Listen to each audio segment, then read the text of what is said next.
धन्यवाद।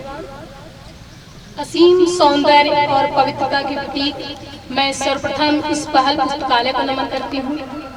वह अध्यक्ष जिसकी छाव में यह पहल पुस्तकालय फल फूल रहा है, ऐसे कृतज्ञता अभिभूत और जीवन सौंदर्य के पात्रकी माननीय अध्यक्ष जी को नमन करती हूँ। और मैं इसी कड़ी में नमन करती हूँ इस विद्वत शिक्षक समाज को, जिन्होंने एक अतुलनीय और सराहनीय योगदान देकर सावित्रीबाई फुले अध्ययन कक्ष के निर्माण के लिए अपना योगदान दिया है। और मैं नमन करती हूँ उस परम पिता परमेश्वर को, जो मुझे में वक्ता बनकर बोल रहा है, आपके श्रोता बनकर सुन रहा है और इस परिसर के कण में विद्यमान कणों को साकार कर रहा है। आज इस राष्ट्रीय महिला दिवस पर मैं आप लोगों को बता दूं कि भारत की प्रथम राज्यपाल एवं कवित्री और राजनीतिक, जिन्होंने असहयोग आंदोलन में ही नहीं अपितु गोलमेज सम्मेलन में भाग लेने का प्रतिनिधित्व किया, उनका नाम सरोजिनी नायडू। और उन्हीं के उपलक्ष्य में उनके जन्म दिवस के शुभारंभ पर हम लोग राष्ट्रीय महिला दिवस मनाते हैं। तो नारी को कोई परिभाषित नहीं कर सकता, तो मैं इस कड़ी में अपने जीवन में केवल माँ को ही देखा है। जैसे पहले तो माँ ही एक नारी होती है जो संपूर्ण समाज, देश, गांव, घर को लेकर भी चलती है। तो इसी पर मैं एक कविता लेकर आई हूँ। जब आँख खुली तो अब माँ की गोदी का एक सहारा था, उसका नन्हा सा आंचल मुझको भूमंडल से प्यारा था। उसके चेहरे की एक झलक से चेहरा फूलों सा खिलता था, उसके स्तन की एक बूंद से मुझको जीवन मिलता था। जब बड़ा हुआ तो कॉलेज से एक प्रेम रोग का ले आया, जिस दिल में माँ की ममता थी वो रामकली को दे आया। शादी की पति से बाप बना, अपने रिश्तों में झूल गया, अब करवा चौथ मनाता हूँ, माँ की ममता को भूल गया।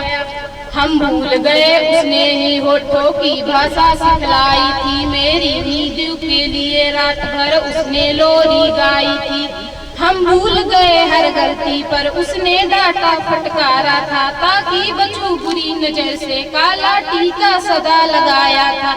हम बड़े हुए तो ममता वाले सारे बंधन तोड़ाए, बंगले में कुत्ते पाल लिए, माँ को वृद्धाश्रम छोड़ाए। उसके सपनों का महल गिरा कर कंकर कंकर बिल्लाए, खुद गर्जी में उसके सुहाग के आभूषण तक छीन लिए।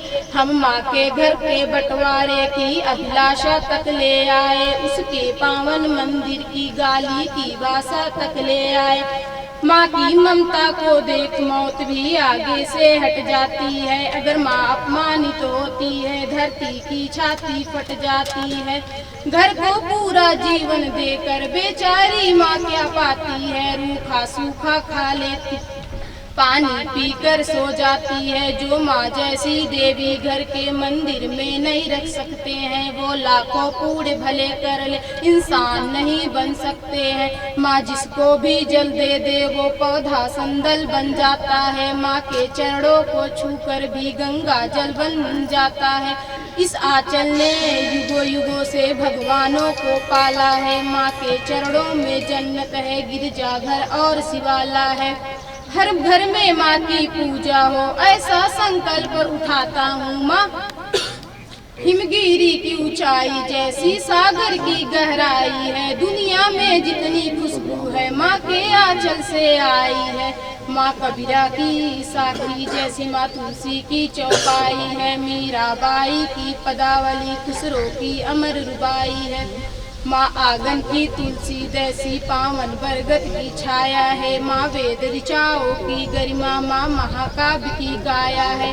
माँ मान सरोवर ममता का, माँ गोमुख की ऊंचाई है, माँ परिवारों का संगम है, माँ रिश्तों की गहराई है। माँ हरी धूप है धरती की, माँ केसर वाली क्यारी है, माँ केवल माँ है, माँ हर घर की फुलवारी है। सातों सुर नर्तन करते जब कोई माँ लोरी गाती है, माँ जिस रोटी को छू लेती वो प्रसाद बन जाती है।